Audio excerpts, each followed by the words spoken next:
जय श्रीमन नारायण। जब रावण अपने अंतिम समय पे मरणासन्न अवस्था में पड़ा हुआ था तो लक्ष्मण को भगवान श्री राम ने भेजा और कहा ये बड़े वेदज्ञ ब्राह्मण हैं, जाओ इनके पास जाकर कुछ शिक्षा प्राप्त करके आओ।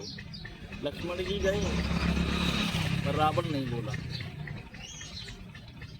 राम जी के पास में जब लक्ष्मण जी पहुँचे हैं और कहा कि प्रभु को कुछ बोलते ही नहीं, कहा ठीक है कोई बात नहीं, अब हम स्वयं जाएंगे। जब राम जी रावण महाराज के पास पहुँचे हैं, चरणों में प्रणाम किया है और कहा महाराज कुछ राजनीतिक विषय पे चर्चा करते हैं, राज्य को संपन्न बनाने के लिए क्या करना चाहिए। तो रावण ने कहा विद्यते गोप संपन्नम विद्यते ज्ञात तो भयम विद्यते स्त्री चापल्यम विद्यते ब्राह्मण तपः विद्यते गोप संपन्नम।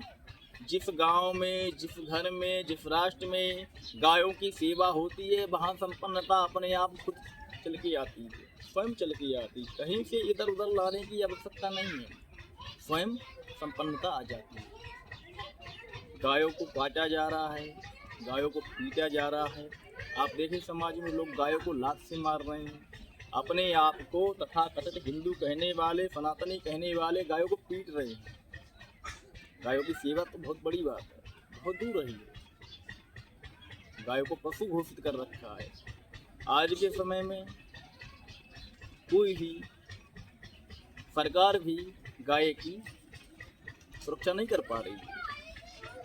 हिंदुओं की सरकार होकर भी गायों की सुरक्षा नहीं कर पा रही है। लानत है।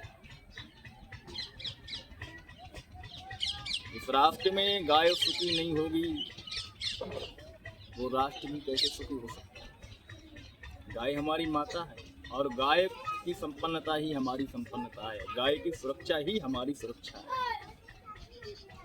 विद्यते ज्ञात तो है, आपको हमसे खतरा नहीं होगा, हमारे परिवार से खतरा नहीं होगा, क्योंकि आपके बारे में हम तो जानते नहीं हैं। जब भी आपको खतरा होगा वो आपके ज्ञातियों से होगा, आपके सगे संबंधियों से होगा, क्योंकि पर्सनल से पर्सनल, सीक्रेट से सीक्रेट बातें वही जानते हैं। आपके बारे में हम तो नहीं जानते हैं।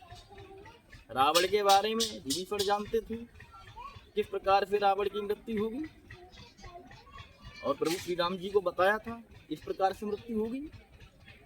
तो आपके विरोधी आपके ज्ञाति होंगे, आपके सगे संबंधी होंगे।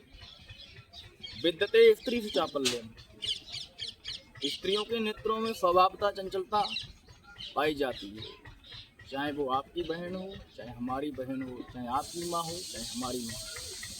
इसमें किसी स्त्री का अपमान नहीं है, किसी स्त्री की बुराई नहीं है, जो है सो है।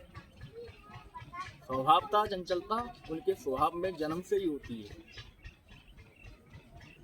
विद्यते ब्राह्मण तपः, अगर ब्राह्मण होगा तो उसके जीवन में तप होगा, और जिसकी उत्पत्ति में ही संदेह हो उसके जीवन में तप कैसे होगा, हो ही नहीं सकता।